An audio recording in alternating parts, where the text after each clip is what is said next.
Good morning, good afternoon, or good evening from wherever you're watching or listening. My name is Caleb Glick. I'm a lawyer here in the great state of Texas with the Calhoun School of Law to bring you a lot of information plenty of bad folks would rather you not have.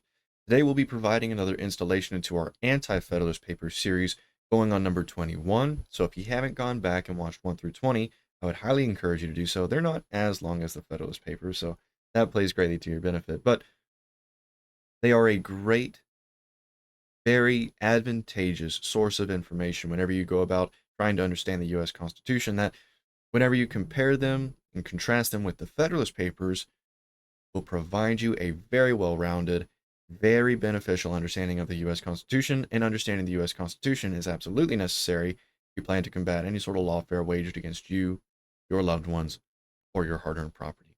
Let's go ahead and jump on over to the Anti-Federalist Papers. There are multiple institutions from which you can get a paper and digital copy. Go ahead and get both formats. While you're out there looking, if you haven't already, go ahead and pick up a paper and digital copy of the Federalist Papers so you can join us in comparing and contrasting the arguments for and against ratifying the U.S. Constitution.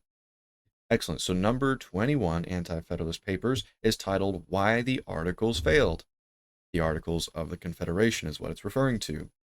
This essay is composed of excerpts from Sentinel.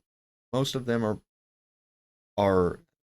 they're written by aliased individuals who chose to use pseudonyms because Federalists were pretty violent. There's one point in the Federalist Papers that Hamilton basically says, you're going to comply or you're going to die. It was a threat of force. And then once you go on to see how Adams conducted his administration with the Alien and Sedition Acts, where he was literally burning press shops and newspaper stands and arresting dissenting opinions, it makes sense why these individuals chose to use aliases and pseudonyms. Okay, so this essay is composed of excerpts from Sentinel, letters appearing in the Philadelphia Independent Gazetteer on October 5th and November 30th, 1787.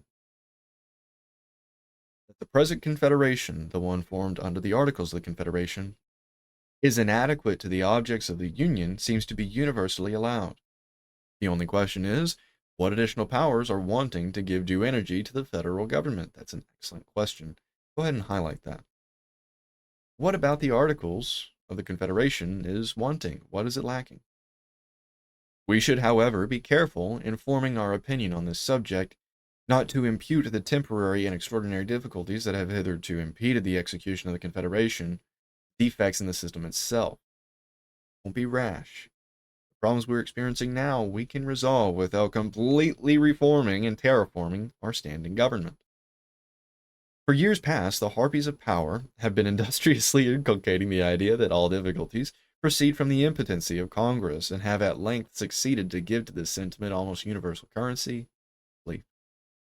The devastations, losses, and burdens occasioned by the late war, the excessive importations of foreign merchandise and luxuries which have drained the country of its specie and involved it in debt, are all overlooked, and the inadequacy of the powers of the present Confederation is erroneously supposed to be the only cause of our difficulties.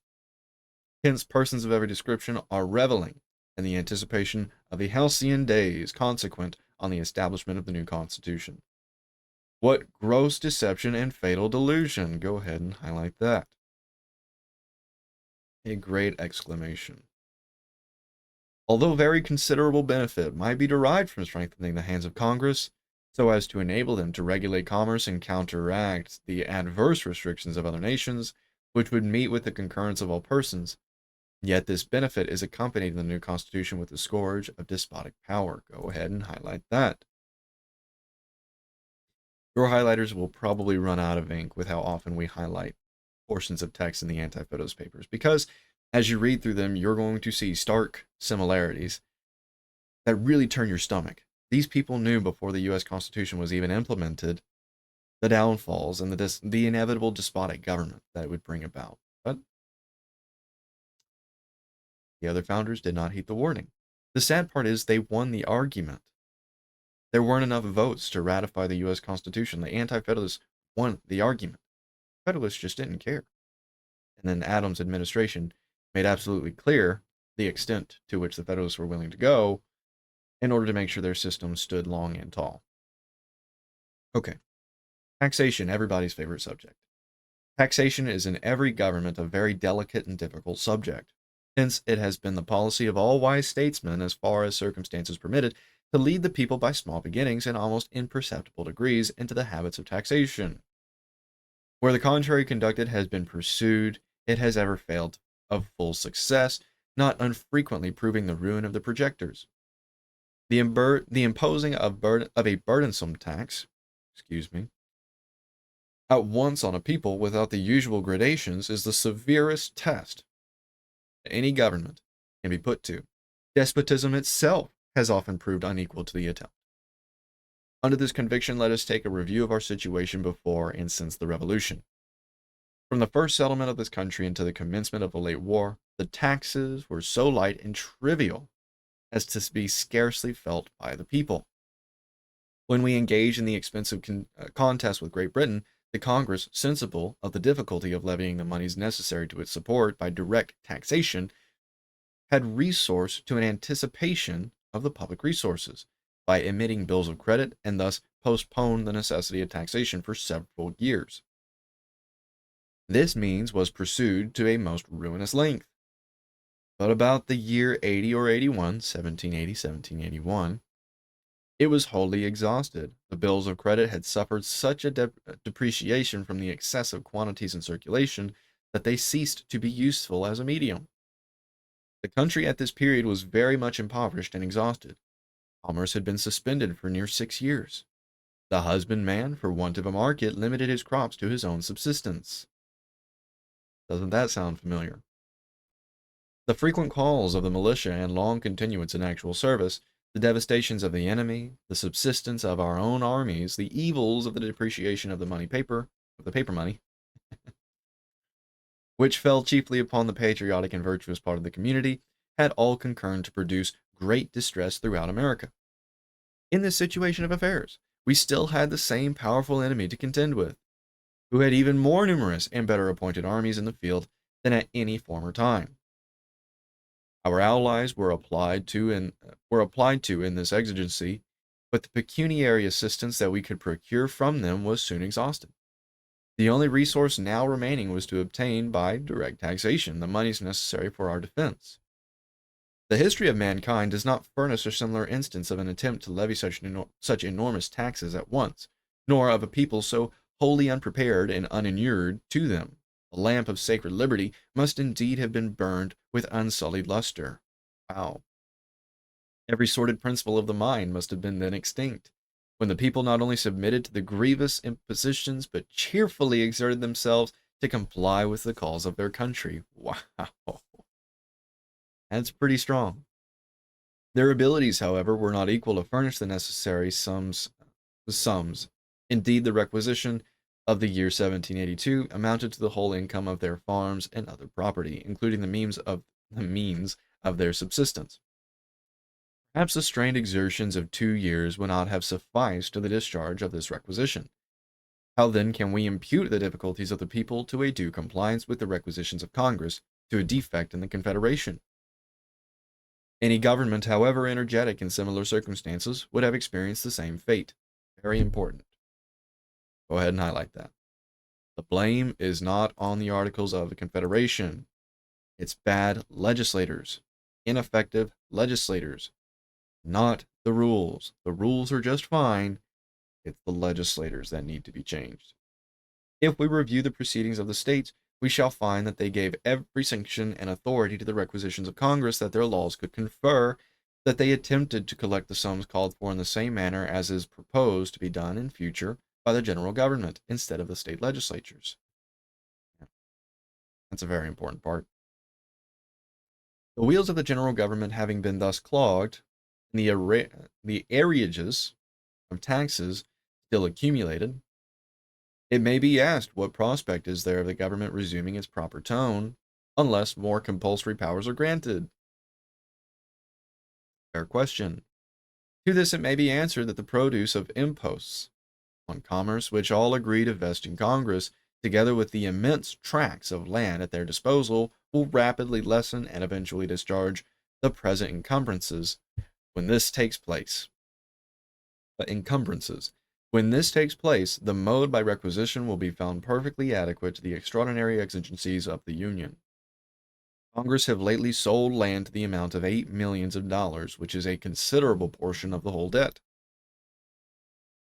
It is to be lamented that the interested and designing have availed themselves so successfully of the present crisis, and under the specious pretense of having discovered a panacea for all the ills of the people, they are about establishing a system of government that will prove more destructive to them than the wooden horse filled with soldiers did in ancient times to the city of Troy. Highlight that.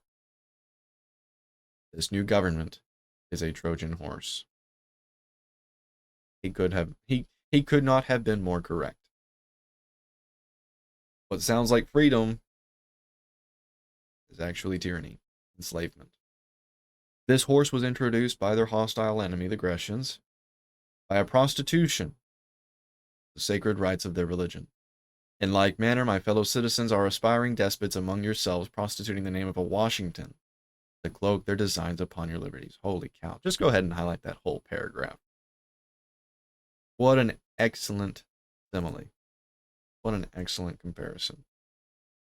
I would ask, how was the proposed Constitution to have showered down those treasures upon every class of citizens, as has been so industriously inculcated and so fondly believed by some? Would it have been by the addition of numerous and expensive establishments? By doubting our judiciaries, instituting federal courts in every county of every state? So a fair question. If the county courts can't be trusted, it always comes back to the same principle. If only men were angels. If you can't trust the county judges, there is nothing different that is imputed in a federal judge. You can't trust the county judges, you can't trust the federal judges. They're all mankind. They're all human. There is no reason to form a federal judiciary. Trust the county courts. Expensive establishments by doubling our judiciaries, instituting federal courts in every county of every state, by a superb presidential court, by a large standing army.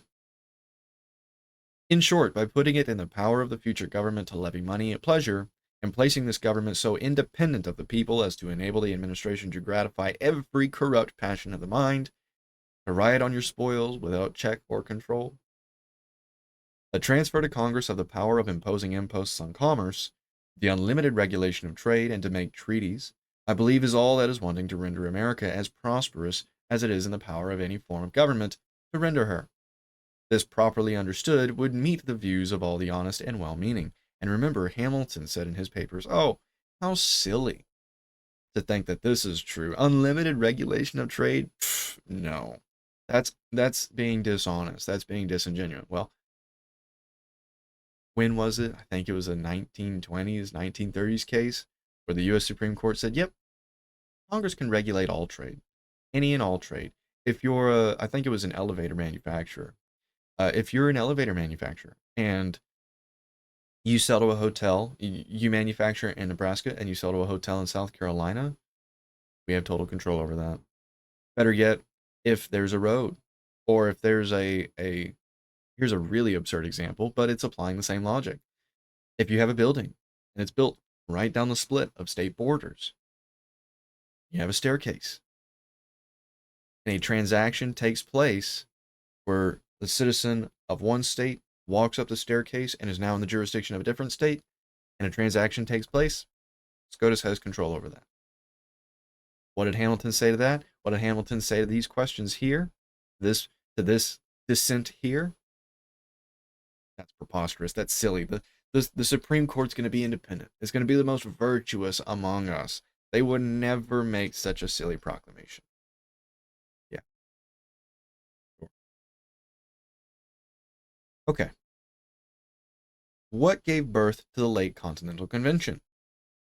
Was it not the situation of our commerce, which lay at the mercy of every foreign power who, from motives of interest or enmity, could restrict and control it without risking a retaliation on the part of America, as Congress was impotent on the subject? Such indeed was the case with respect to Britain, whose hostile regulations gave such a stab to our navigation as to threaten its annihilation. It became the interest of even the American merchant to give a preference to foreign bottoms. Hence the distress of our seamen shipwrights, and every mechanic art dependent on navigation. By these regulations, too, we were limited in markets for our produce. Our vessels were excluded from their West India islands. Many of our staple commodities were denied entrance in Britain. Hence, the husbandmen were distressed by the demand for their crops being lessened and their prices reduced. This is the source to which may be traced every evil we experience that can be relieved by a more energetic government. Recollect the language of complaint for years past. Compare the recommendations of Congress founded on such complaints, pointing out the remedy. Examine the reasons assigned by the different states for appointing delegates to the late convention. View the powers vested in that body. They all harmonize in the sentiment that the due regulation of trade and navigation was the anxious wish of every class of citizens, was the great object of calling the convention. This object being provided for by the Constitution proposed by the General Convention, people overlooked and were not sensible of the needless sacrifice they were making for it. Allowing for a moment that it would be possible for trade to flourish under a despotic government, of what avail would be a prosperous state of commerce when the produce of it would be at the absolute disposal of an arbitrary, unchecked general government who may levy at pleasure the most oppressive taxes, who may destroy every principle of freedom, who may even destroy the privilege of complaining. After so recent a triumph over British despots, after such torrents of blood and treasure have been spent, after involving ourselves in the distresses of an arduous war, and incurring such a debt for the express purpose of asserting the rights of humanity, it is truly astonishing that a set of men among ourselves should have had the effrontery to attempt the destruction of our liberties. But in this enlightened age, to dupe the people by the arts they are practicing is still more extraordinary. Wow. Go ahead and highlight that whole paragraph. Signed, Sentinel. And if you have any questions about what was said in number 21, Anti-Federalist paper number 21, what was said in the preceding papers, or maybe there's a topic you'd like me to cover in a future lecture, go ahead and post those in the comments, because the entire purpose of the Calhoun School of Law is to provide you with the necessary skills and information to combat any sort of lawfare that will be waged against you, your loved ones, or your hard-earned property. So please, if you have any questions at all, post them down in the comments. Excellent. So my name is Caleb Glick. I'm a lawyer here in the great state of Texas with the Calhoun School of Law to bring you a lot of information that plenty of bad folks would rather you not have. I hope you enjoyed this lecture, and if not, while you're down in the comments, go ahead and let me know how I can do better so I can best serve that purpose of helping you. I hope y'all have a wonderful day, and I'm not sure what the topic for the next lecture is going to be, but I'll do my best to make it as informative and entertaining as this one, if not more so. Regardless of the topic of the next lecture, until I see y'all then, I bid you all farewell.